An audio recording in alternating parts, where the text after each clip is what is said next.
তুফানগঞ্জ ১ নম্বর ব্লকের নাক্কাটিগঞ্জ গ্রাম পঞ্চায়েতের ২০৪ নম্বর বুথে রাতের অন্ধকারে বিজেপির দলীয় পতাকা পুড়িয়ে ফেলার অভিযোগ উঠল তৃণমূল আশ্রিত দুষ্কৃতীদের বিরুদ্ধে।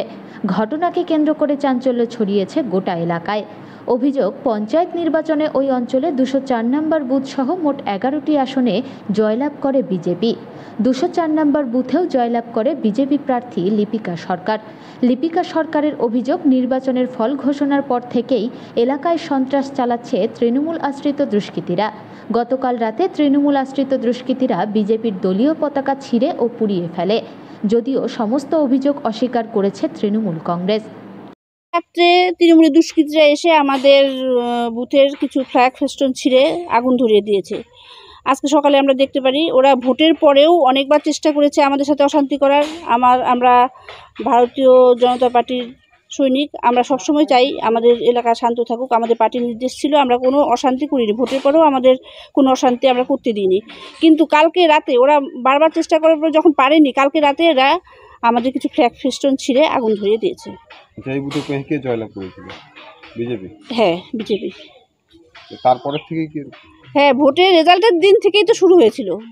কিন্তু যখন দেখলো যে আমরা কোনো আমাদের কোনো ওদের আমরা পা দিইনি ফাঁদে, তখন ওরা লাস্টে এই রাজনীতি সকালে এখানে বুথের কর্মীরা আমাদের দেখে ফোন করেছে, আমরা সবাই আসলাম। দুষ্কৃতীরা রাতের অন্ধকারে এটা করেছে।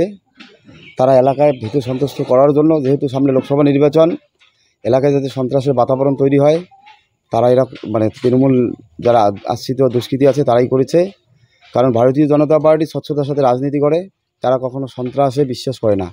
তাই তৃণমূল যখন দেখছে যে তারা এই পঞ্চায়েত নির্বাচনে নাক্কাটিগঞ্জ অঞ্চলে ছাপ্পা করে হোক, যেভাবে হোক তারা জিতেছে, তো এলাকার মানুষ তাদেরকে চায় না, তাই তারা এলাকায় সন্ত্রাস সৃষ্টি করার উদ্দেশ্যে আমাদের ভারতীয় জনতা পার্টির বেশ কিছু পতাকা এখান থেকে তারা ছিঁড়ে ফেলেছে।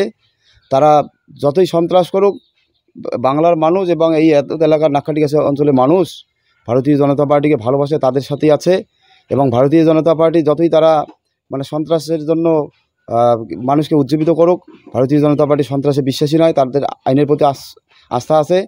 আমরা একটু পরে গিয়ে, এখানে পুলিশ আধিকারিকরা এসছে, আমরা একটু পরে গিয়ে ওখানে থানায় এফআইআর করব এবং যারা এই দুষ্কৃতি কাজের সাথে যুক্ত তাদেরকে যাতে অবিলম্বে গ্রেপ্তার করে এবং ভারতীয় জনতা পার্টির যারা কর্মী আছে আমরা তাদেরকে বলবো তারা যাতে আশ্বস্ত থাকে এবং